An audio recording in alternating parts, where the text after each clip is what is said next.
నమస్తే, నేను క్రాంతి. ప్రస్తుతం తెలంగాణలో జరుగుతున్న లోక్సభ ఎన్నికల వ్యవహారాల్ని మనం పరిశీలిస్తే ఒక విషయం స్పష్టంగా అర్థమవుతుంది.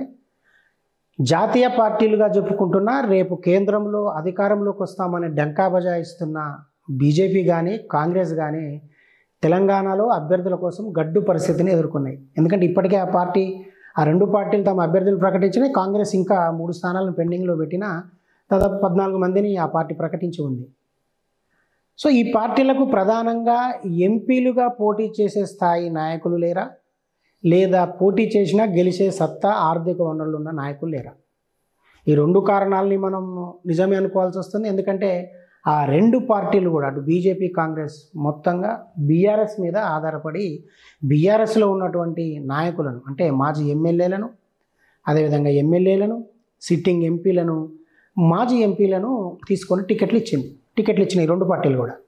మొత్తంగా కాంగ్రెస్ 5 స్థానాల్లో అటు బీఆర్ఎస్ నుంచి 4గురిని, బీజేపీ నుంచి 1 తీసుకొని టికెట్లు కన్ఫర్మ్ చేస్తే బీజేపీ ఏకంగా 6గురిని తీసుకొని టికెట్లు ఇచ్చింది.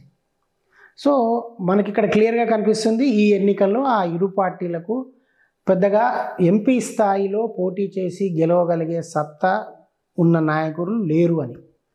ఒకవేళ నిజంగానే బీఆర్ఎస్ గత ఎన్నికల్లో అధికారంలో నుంచి దిగిపోకుంటే 2023 ఎన్నికల్లో తిరిగి అధికారంలోకి వచ్చుంటే అసలు ఈ రెండు పార్టీలకు ఈ ఎన్నికల్లో పోటీ చేయడానికి అభ్యర్థులు దొరికేవారా అన్నది ఒక ప్రశ్న మనకు ఖచ్చితంగా తడుతుంది.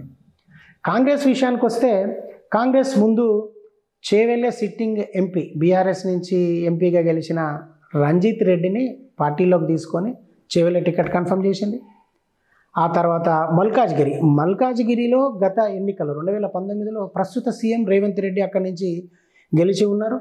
ఆ స్థానానికి మరో అభ్యర్థి లేక చివరికి బీఆర్ఎస్కే చెందిన ఎమ్మెల్సీ పట్నం మహేందర్ రెడ్డి భార్య పట్నం సునీత మహేందర్ రెడ్డిని తీసుకొచ్చి అక్కడ టికెట్ కన్ఫర్మ్ చేసుకుంది.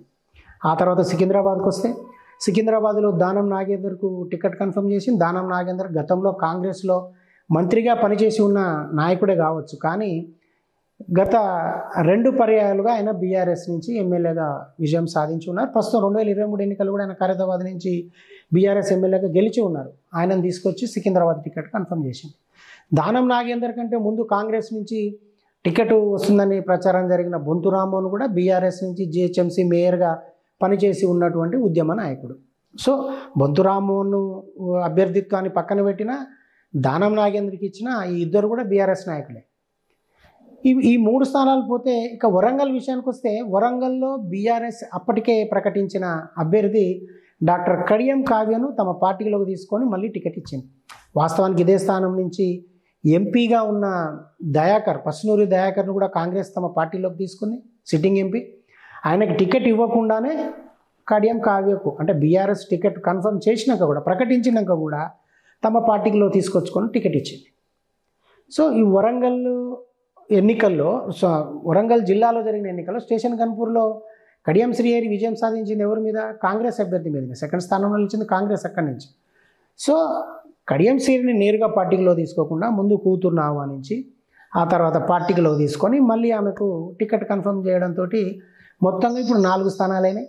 ఇక ఉమ్మడి కరీంనగర్ జిల్లాలోని పెద్దపల్లి విషయానికి వస్తే పెద్దపల్లిలో కూడా బీఆర్ఎస్ నుంచి సిట్టింగ్ ఎంపీగా ఉన్న వెంకటేష్ నేతను కాంగ్రెస్ తమ పార్టీలోకి తీసుకుంది, కానీ ఆయనకు ఈ ఎన్నికల్లో టికెట్ ఇవ్వలేదు. కానీ బీజేపీ నుంచి అసెంబ్లీ ఎన్నికల ముందే కాంగ్రెస్లో చేరిన గడ్డం వివేక్ ఆయన ఎమ్మెల్యేగా గెలిచి ఉన్నారు.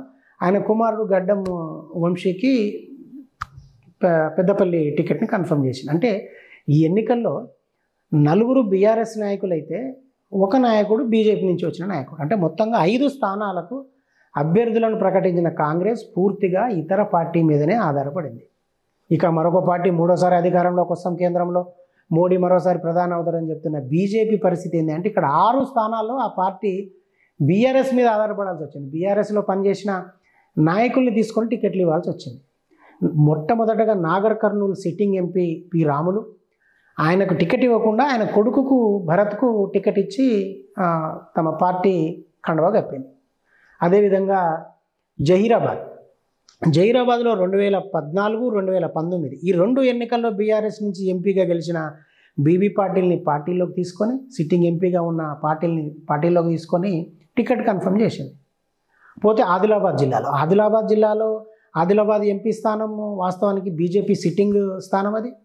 అక్కడ ఎంపీ స్వయం బాపురావు ఆయనను పక్కన పెట్టి ఆయనకి టికెట్ ఇవ్వకుండా గతంలో ఇదే స్థానం నుంచి బీఆర్ఎస్ ఎంపీగా పనిచేసిన ఆయన మాజీ మంత్రిగా కూడా చేసి ఉన్నారు గతంలో టీడీపీ హయాంలో. తర్వాత బీఆర్ఎస్ నుంచి ఎంపీగా ప్రాతినిధ్యం వహించున్నారు గోడం నగేష్, ఆయనను పార్టీలో తీసుకొని టికెట్ కన్ఫర్మ్ చేసింది.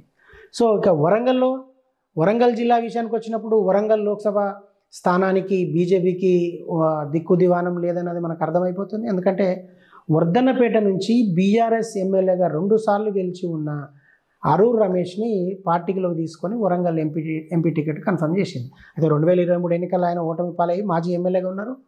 ఆయనను పార్టీ నుంచి పోనీయకుండా కాపాడే ప్రయత్నాలన్నీ వరంగల్ జిల్లా నాయకులు చేసినా ఆయన చివరికి బీజేపీలోకి వెళ్ళడం, బీజేపీ కాషాయ కండువా కప్పేసి ఆయనకు అభ్యర్థిత్వాన్ని ప్రకటించింది. ఇదే వరంగల్ జిల్లాకు చెందిన ఉమ్మడి జిల్లాలోని మరొక లోక్సభ నియోజకవర్గం మహబూబాబాద్ నుంచి ఎంపీగా 2014లో పనిచేసిన ప్రొఫెసర్ డాక్టర్ సీతారాం నాయక్ని కండవా కప్పి బీజేపీ అభ్యర్థిగా నిలబెట్టింది. సో ఆయన వాస్తవానికి మొన్నటి వరకు అంటే ఈ టికెట్ కన్ఫర్మ్ అయ్యే వరకు కూడా బీఆర్ఎస్లో కొనసాగారు. కానీ బీఆర్ఎస్ ఈసారి అక్కడ మహబూబాబాద్లో తమ సిట్టింగ్ ఎంపీ అయిన మాలోత్ కవితకు టికెట్ ఇవ్వడంతో కొంత నారాజులో ఉండి బీజేపీ వలలో చిక్కుకున్నారు. బీజేపీ ఏం చేసింది, అక్కడ ఈ మాజీ ఎంపీ గతంలో పనిచేసి ఉండడము, అదేవిధంగా ఆ జిల్లాకు సంబంధించిన వ్యక్తి కావడంతో సీతారాం నాయక్ని పార్టీలో తీసుకొచ్చి మహబూబాబాద్ నుంచి బరిలోకి నిలుపుతుంది. మరొక నియోజకవర్గం నల్గొండలో కూడా ఆ పార్టీకి అభ్యర్థి దొరకలేదు. నల్గొండలో గతంలో పార్టీ సీనియర్ నాయకుడు ఇంద్రసేనారెడ్డి పలు పర్యాలు ఇక్కడి నుంచి ప్రయత్నం చేసి ఓటమి పాలయ్యారు ఆయన. ఈ నియోజకవర్గం నుంచి ఈసారైనా గెలుద్దామన్న ఆలోచనతోటి బీఆర్ఎస్ నాయకుడు మాజీ ఎమ్మెల్యే హుజూర్ నగర్కు చెందిన శానంపూడి సైదిరెడ్డిని ఇక్కడి నుంచి పోటీలోకి పెట్టింది. ఆయన మొన్నటి వరకు బీఆర్ఎస్లో ఉన్నాడు. ఒక దశలో నల్గొండ లోక్సభ స్థానం నుంచి బీఆర్ఎస్ టికెట్ ఆశించారు. బీఆర్ఎస్ తరఫున పోటీ చేయాలని కూడా ప్రచారం జరిగింది. కానీ బీజేపీకి ఇక్కడ అభ్యర్థి లేని కారణంగా ఆల్రెడీ మాజీ ఎమ్మెల్యేగా ఉన్న శానంపూడి సైదిరెడ్డిని పార్టీలోకి తీసుకొచ్చి ఆయనకు అంటే స్థానిక నాయకత్వంతో జిల్లా నాయకత్వంతో సంప్రదింపు లేకుండానే ఇక్కడ గ్రౌండ్ రియాలిటీని పరిశీలించకుండానే టికెట్ కన్ఫర్మ్ చేసింది. దీంతో ఇప్పుడు ఆయన అభ్యర్థిత్వానికి స్థానిక బీజేపీలో తీవ్ర వ్యతిరేకత వస్తుంది.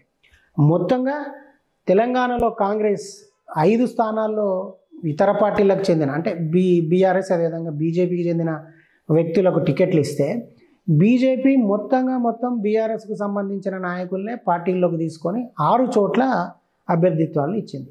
సో ఈ పరిస్థితులు అభ్యర్థులు లేని స్థితిని ఎదుర్కొంటున్న ఈ 2 పార్టీలు నిజంగానే ఎన్నికల్లో ఎలా పోటీ ఇవ్వబోతున్నాయి, ఎలా గెలవబోతున్నాయి అన్నది కొంత మిరాకిల్గానే ఉంటుంది. అయితే బీఆర్ఎస్ నుంచి అంత గట్టి పోటీ, తీవ్రమైన పోటీ ఉండదు. కేవలం కాంగ్రెస్ వర్సెస్ బీజేపీ మధ్యనే ఈసారి పోటీ జరగబోతుంది అన్నట్టు అభిప్రాయానికి వచ్చిన ఈ 2 పార్టీలు అమీతుమీ తేల్చుకునేందుకు, ఈ ఎన్నికల్లో విజయాలు సాధించేందుకు సర్వశక్తులు ఒడ్డుతున్నట్టు మనకు కనిపిస్తుంది.